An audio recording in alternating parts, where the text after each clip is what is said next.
Get ready to do life and business on your terms and truly live your big ticket life.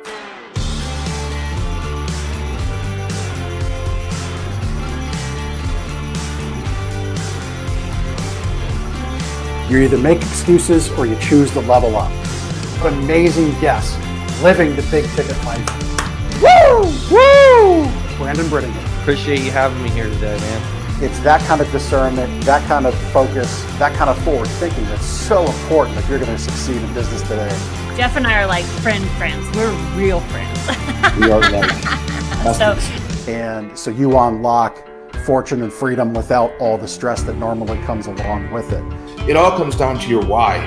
You know, your business, why are you doing it? You know, how is it going to change the world and what's it going to do for your family? I want you to celebrate your success. Talk about the struggle, but I promise you, the story is in your struggle. They'll never be able to say that about me because people only see me working hard in anything that I'm doing whenever they see me. Focused on your success and the success of those around you. But being that constant in your community, good or bad, whether things are great in the community, bad in the community, who's steady? Unapologetically do business and life on your terms and truly live your big ticket life. What amazing guests living the big ticket life.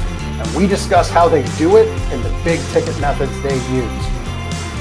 The things that make your life successful so you do life and business on your terms. In and of itself, the only limitations that we really have on ourselves is the ones that we allow to be put on ourselves. And most people don't look at it in that perspective. There's nothing wrong with being humble, but there's also nothing wrong with stepping into your superpower and letting people know who you are.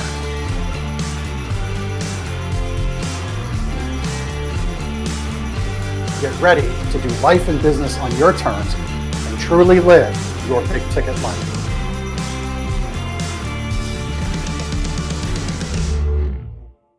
Yeah, this part for me is all about, as a leader, where we realize our true positions as leaders.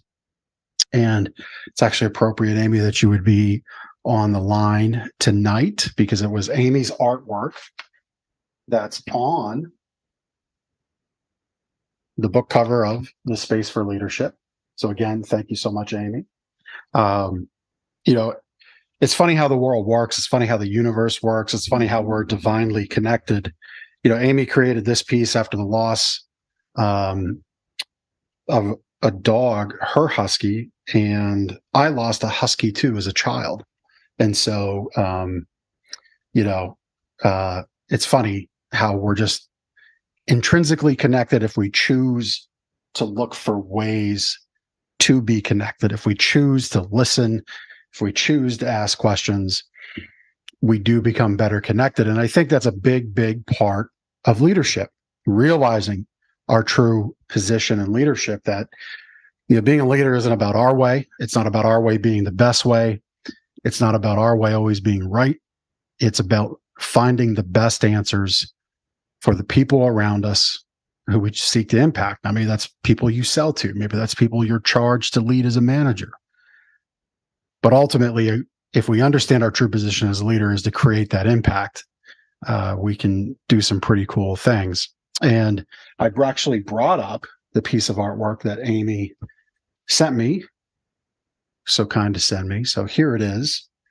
You know, in the book on Amazon, I apologize, it's washed out. I think it has to do with their print settings. So it's a lot more vibrant here, as you can see. This is not the fact that it's lighting. It's literally different than what you're being sent on Amazon, but I unfortunately have no control over that. But I chose this piece before I get into our time together. I wanted to share this tonight as we wrapped up. I chose this piece because for me, there's darkness at the bottom and it trickles up into light. And I think if we look inside of ourselves, if we look inside those that we lead, those that we have the opportunity to impact, they're on this journey, right? There is darkness around them. There's light around them. It can be all light. There can be darkness up above. There can be light down in the darkness and all parts in between. And that's how this piece spoke to me. And I wanted to share it. And, as a leader, it's on us to recognize that in people. It's on us to recognize they're at a different spot in their journey. And just because they come in our world and just because they like our company's values and products and services, and because they've rocked it out before, sold other similar things, and we think that they would be a tremendous fit, all of that can be true.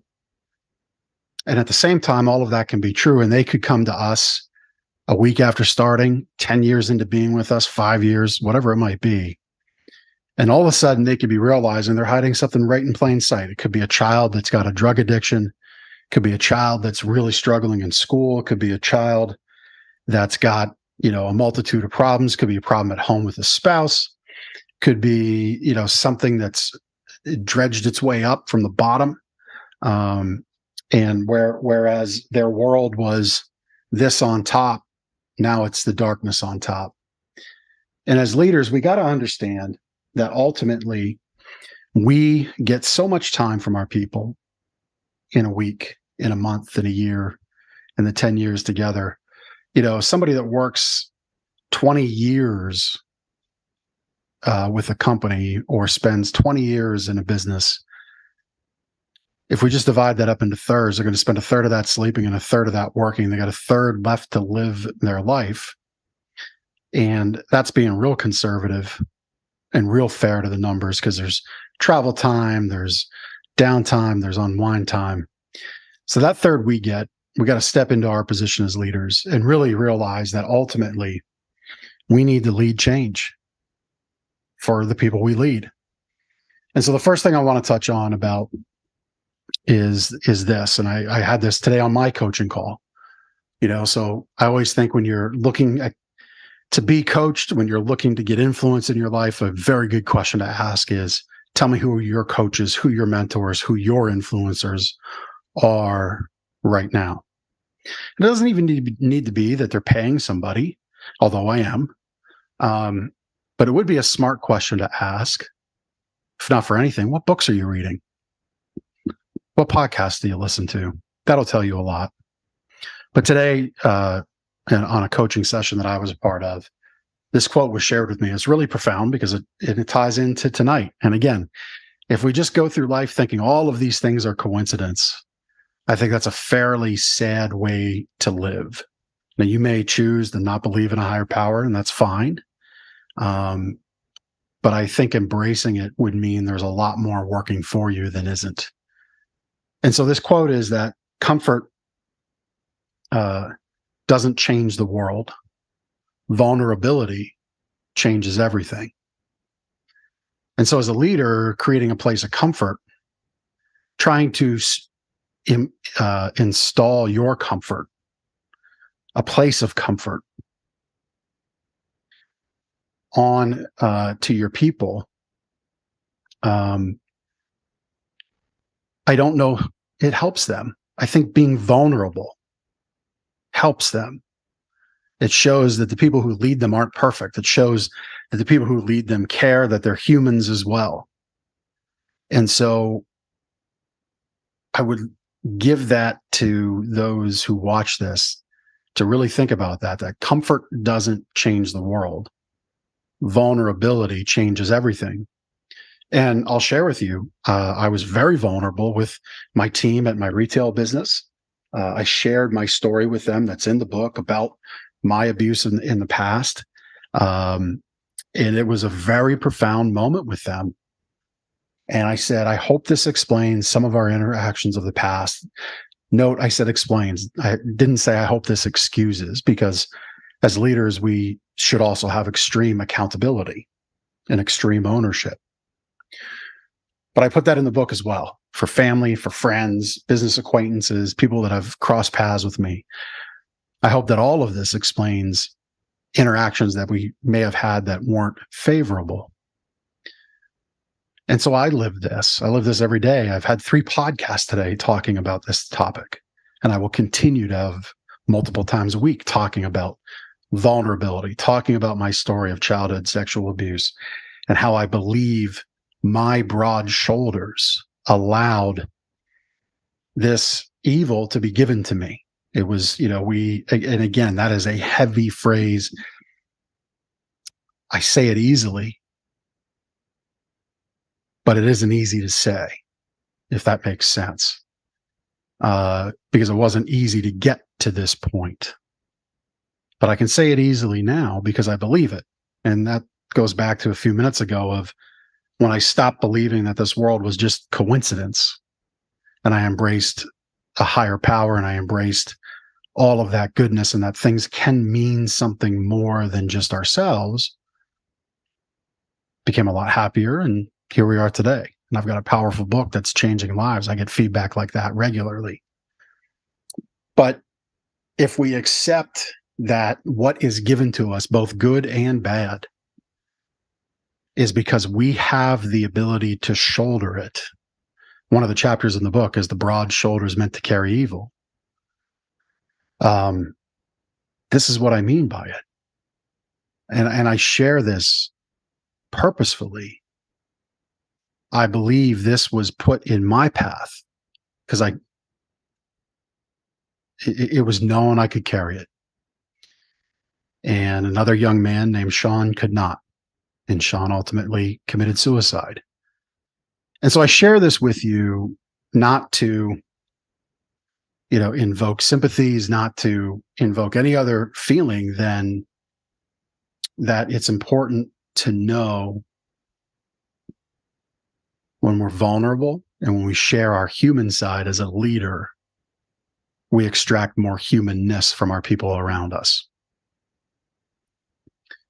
And that would be my second point, that our role as a leader, as a business owner, as somebody who has the opportunity to impact others, that if we're not focused on developing humans into better humans as part of our day, if our sole focus for 8 hours a day is just productivity and efficiency and sales process and fulfillment, that's a pretty sad way, in my opinion, to lead. I would much rather see folks, and that's what I implore people to do, is to carve out some of that time to make the human beings around you better humans and shift away from always extracting the doing from the humans. Focus on human beings, not on human doers. That's a tremendous shift. And I get it. I understand people own businesses. They buy businesses for an investment.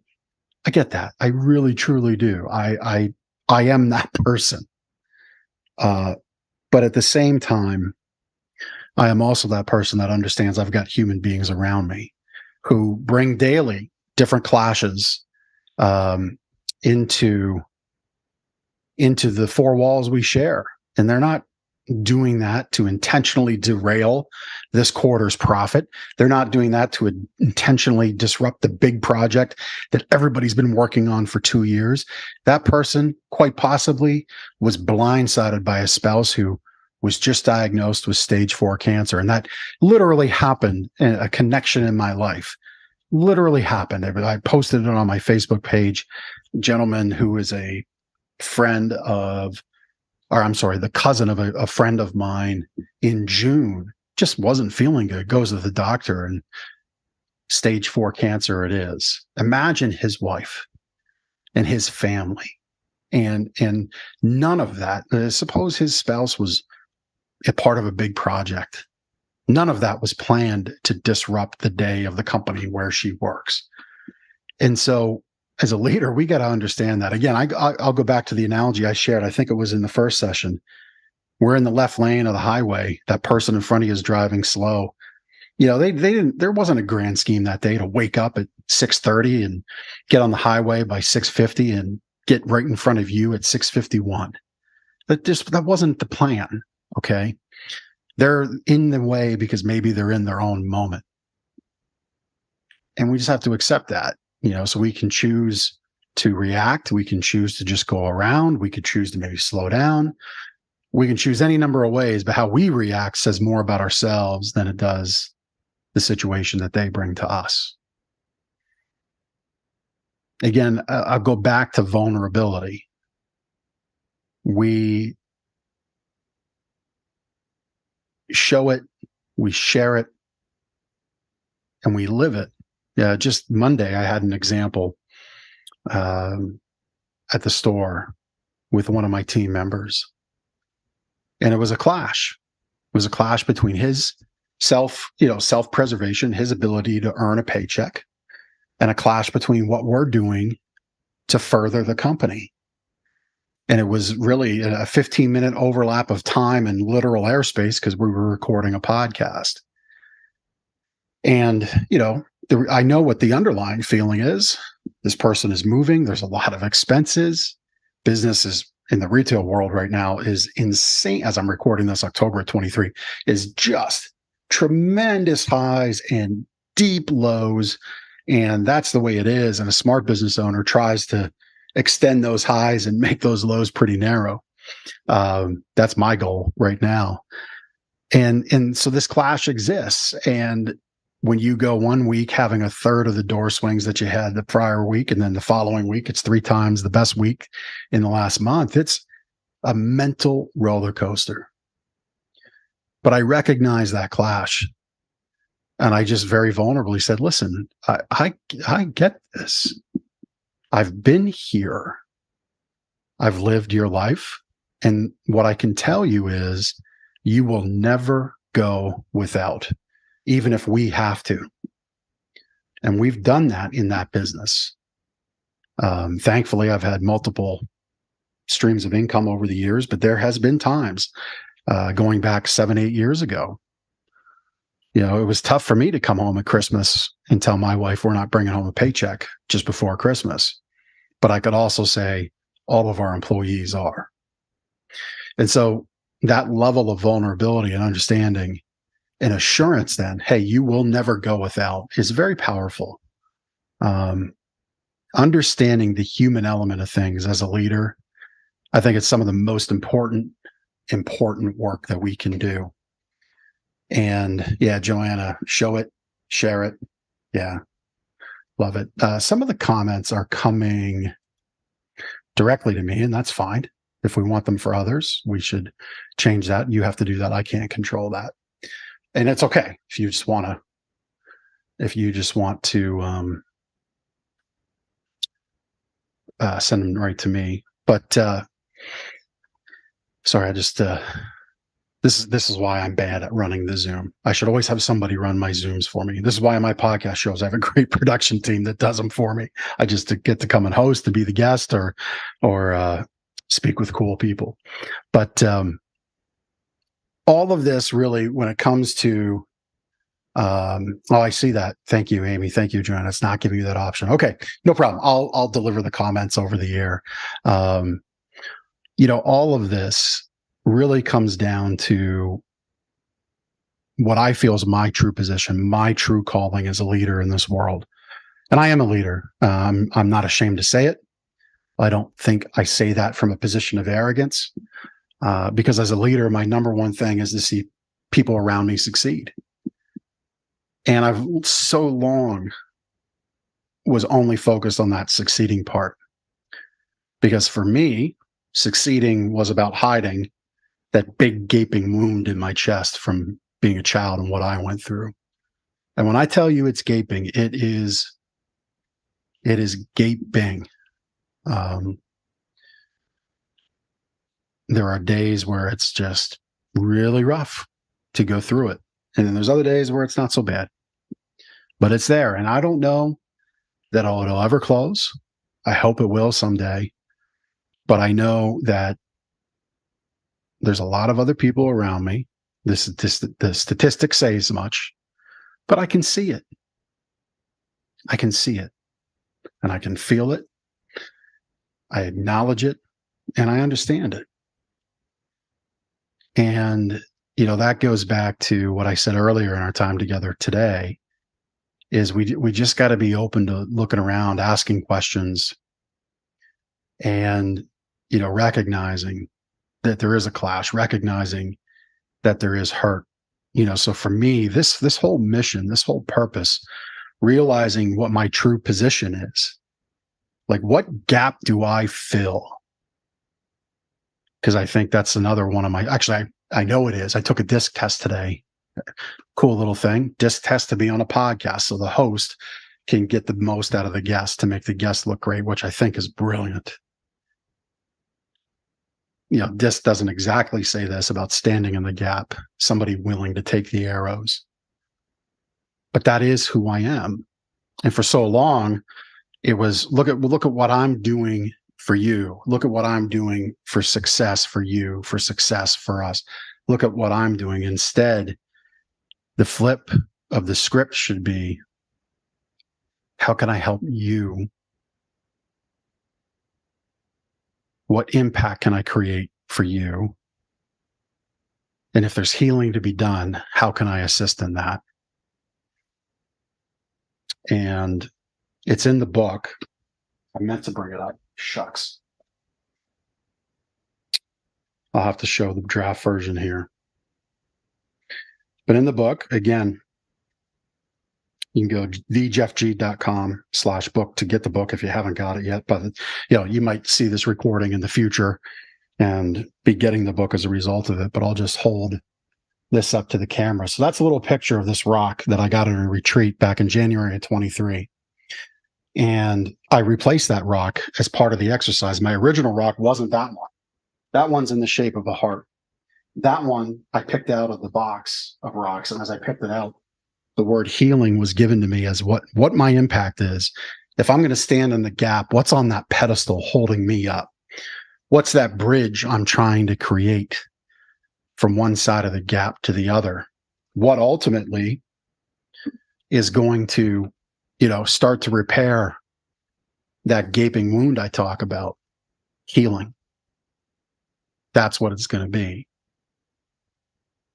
And so if we look to lead others, if we look to help others create impact, and then to be able to do that, they have to be an embodied person. They have to be somebody that is whole, or at least,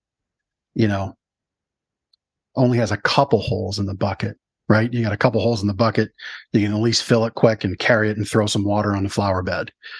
But man, if it's just bottomless, you're just, everything you give to that person just pours right through them.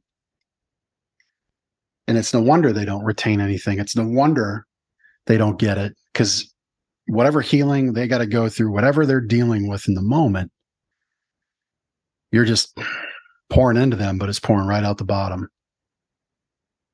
And so that little rock came to me in that moment. Again, it goes back to, if we believe that things are just coincidental, I would have just kept that first one. But I felt that it was important that I exchanged it. And that was an offer. Not everybody had to exchange it, but I felt it was time. And I pulled it out blind. And it was that rock. And in that moment, it was that word healing. And that rock is shaped somewhat, I see a heart, kind of like everybody looks up at the clouds. You can see a crocodile. Some people see a sheep. Some people see a ship. Some people see a car, whatever. I think it's fairly indisputable. That rock in the book, you can see it for yourself, is in the shape of a heart. And so when we heal, it is heart work, I guess we could call it, when we look to heal others. And that's my true position in this world, is to deliver healing. And I'm hoping that I've given you some things to think about amplifying your impact through healing. It may not be as profound as what I've gone through for you. It might be different. And I should preface, please don't weigh what is your traumas, your needs for healing against my life. I used an example today. You could have come, and I'm sure this person is out there. I'm sure there's thousands of them out there in the world, if not tens of thousands. You could be from a multi-generational family in which maternal and paternal grandparents and great-grandparents are or were present. Mom and dad are present, siblings, cousins galore. Christmas dinner, you got to rent out the local fire hall because there's 75 people. 4-bedroom, 2-bath house, picket fence, dogs, cats, tire swing in the front yard. Idyllic, typical American dream upbringing. But a lot of times behind that, hiding in plain sight, is stuff that happens. And so let's say that thing that happened to this person is just Mom and dad were super hard on the grades. And that framed somebody. That led them to believe they were always going to be less than. I don't want that weighed against my past. I don't want that weighed against somebody else's past. I don't look to my stuff as, well, I had this and they had that, so they're worse off than me. It's all for us.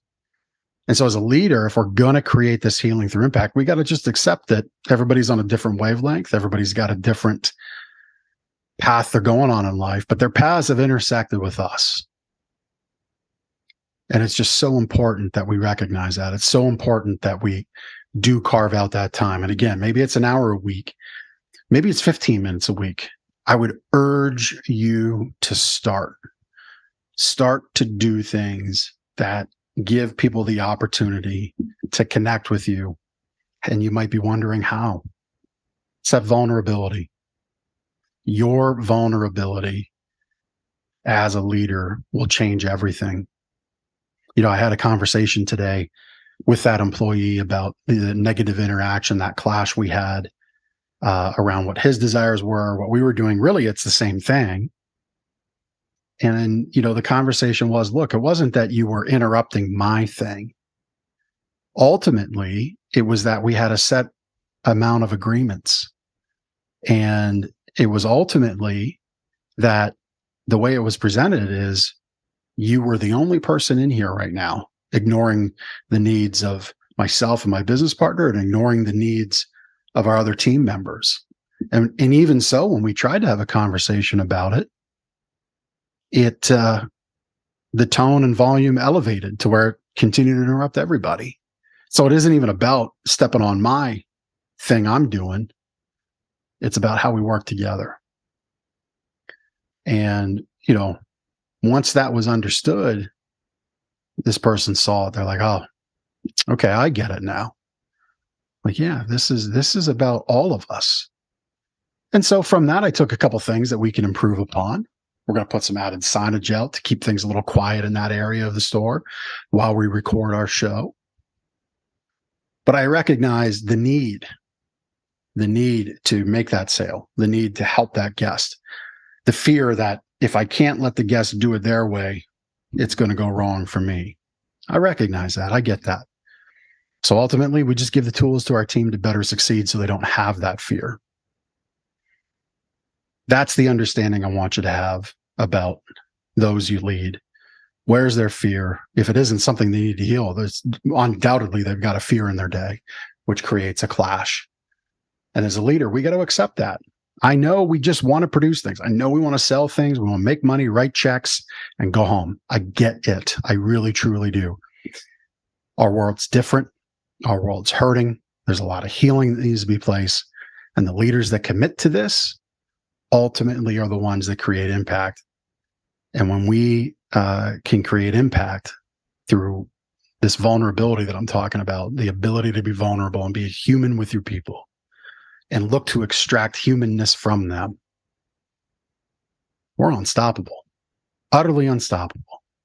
So I kind of rambled there. I was imploring you, please start this habit. When you watch this video, start this habit, lead it off, call a 15-minute meeting, show some of that vulnerability of yourself. Maybe it's in a way you've embraced a project. Maybe it's in a way you've led a new thing. Maybe it's in a way that you've handled a situation that you know deep down wasn't the best.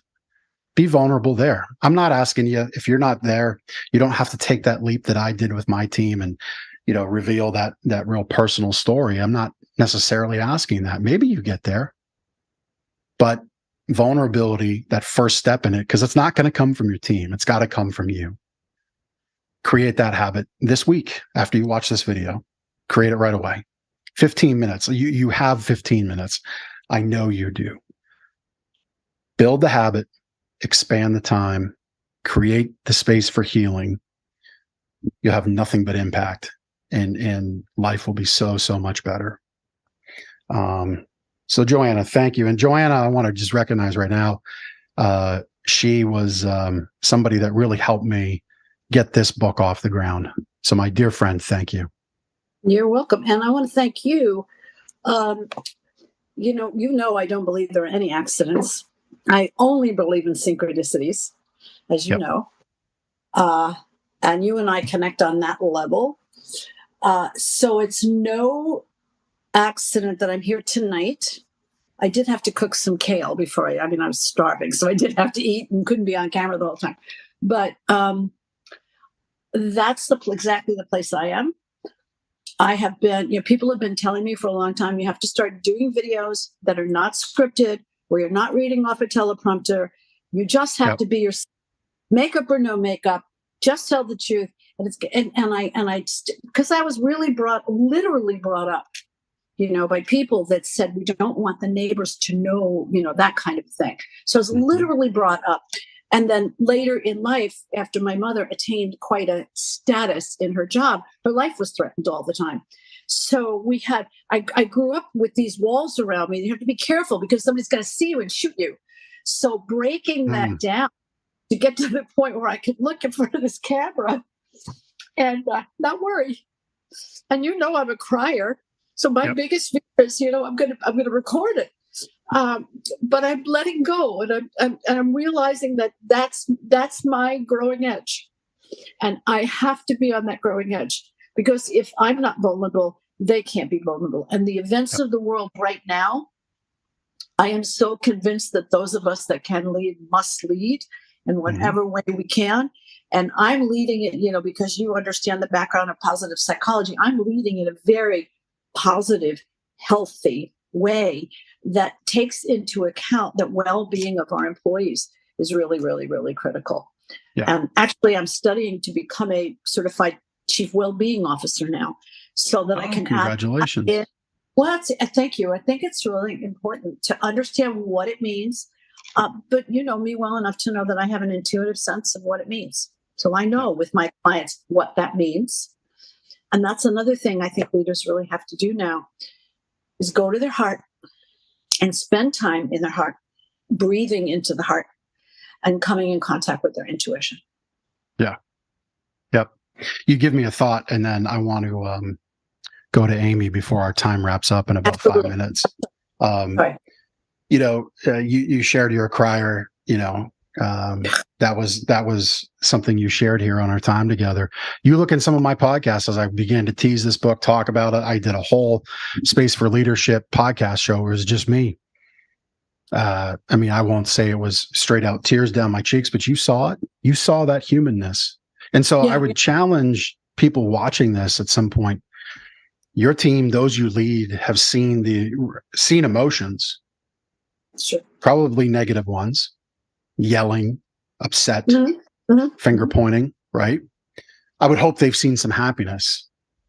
But if they haven't seen that human side that Joanna, thank you for sharing and being awesome to share it with us. If they haven't seen that, I guarantee you, whether you employ men, women, whatever, I guarantee you, there has been point of frustration, crying in a car, fists in a wall at home, throwing weights around on a bench, something. It's happened. And so if you're going to engage and just show that negative side and then a glimpse of happiness, which really gets received as, oh, this is just fake. If you're not willing to show that vulnerability, and yet you expect, the expectation is to pour the soul into the thing, into the goal, into the project, into the company, it's just such an imbalance. And I would just challenge as a leader for us to fix that imbalance with vulnerability. So again, Joanna, thank you. Thank you so much. Thank you again for reminding us about vulnerability. And the place we have to touch is the soul. Yep. Thank you. Amy, you're in your studio. It's my background, but that is my. Yeah. Wow. So Joanna and Amy, you need to know each other. Sure we do. I could tell by her art. Yeah. So I'll make sure to make an intro. Let me just make a note here because I'll forget if I don't. I'll make an intro to the both of you, but you need to both know each other. So Amy, thank you again for your contribution. I hope I was able to share some wisdom, knowledge, some insights with you tonight. Did you have any questions? I just kind of wanted to bring you on again. Thank you for your contribution, the artwork, your chapter. our work was so profound in more ways than I think we both knew at the time. Mm-hmm. Yeah. And I don't know that I remember you sharing with me that you lost a husky as well. So that really touched my heart, but I could tell when we originally spoke that you connected with that piece, like more all of the other ones, but contributing to the book, for me, that was an honor to contribute to you and give back to you and your readers. And I just felt called to send you that piece because I just felt you needed to have it, just because of the way that you did connect with it. And, like I told you in your personal note that I sent you, just a brighter reminder for where you were and where you've come to today. So I've got that note right here, tucked into the back of the painting, so I never lose it. So thank you. You're welcome. It was an honor. Well, it was great to have everybody be a part of this, and again, Joanna, thank you for the start. Thank you. That's what I can say. This has been a lot of fun to come together this way. So the recordings you're going to be watching, I'm now speaking to people in the future. We're getting in the DeLorean time traveling here. In the future, you'll see this, you'll get this. Reach out to me on social media if you love something about it. If you have questions, please do reach out to me in whatever channel you see this. I'll get that comment. It comes right to me, and we'll be able to engage that way. So thank you so much, everybody. Joanna, really great to see you. We will catch up personally one-to-one here this week, if not this week, early next week. But everybody, thank you. Thank you for being a part of this journey. I hope in the time and place that we connect with this, it really does mean something for you. It would mean a lot to me to have these words in this session or the words on the other two give you that opportunity for heal. Because if it does, and please let me know, this wound in here just gets a little smaller. So I'd appreciate that. So thank you. We'll see everybody around. Joanna, Amy, thank you so much. And thank you. Get the book, and you can get that at thejeffg.com/book. And on that form, you can activate bonuses that correspond with your purchase, and you'll get this recording or others. So with that, I'll sign off. Thank you all so much. Have a wonderful, wonderful night. Thank you so much for taking the time to listen to this episode of The Big Ticket Life.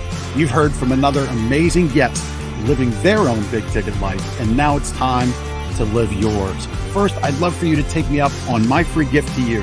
Claim your gift at gift.thebigticketlife.live. That's gift.thebigticketlife.live. See, all your life you've been told what is and what isn't possible by the loudest voices from the cheapest seats. It's time to finally do life and business on your terms. Sure, you've heard similar things, but without clarity on what can be done, it's easy to have your customers, employees, maybe even partners, and your spouse keep you from truly living a big ticket life. My big ticket methods shift you into that investor seat in your business, away from commodity and away from competition, into a market of one, so you can finally live your own big ticket life. So my gift to you is for you to book your discovery call today, where we'll uncover first the Chivo behaviors, those chief everything officer behaviors that hold you back, and why moving into the investor seat in your own business is critical. 2, we'll uncover the premium position that's up for grabs right now in your market that you're missing out on. And 3, which big ticket methodologies are just waiting to be dropped into your business to explode your sales and profits. So again, thanks for listening to this episode. I'd love for you to take action right now. Accept this gift, book your call, go to gift.thebigticketlife.live. Again, that's gift.thebigticketlife.live.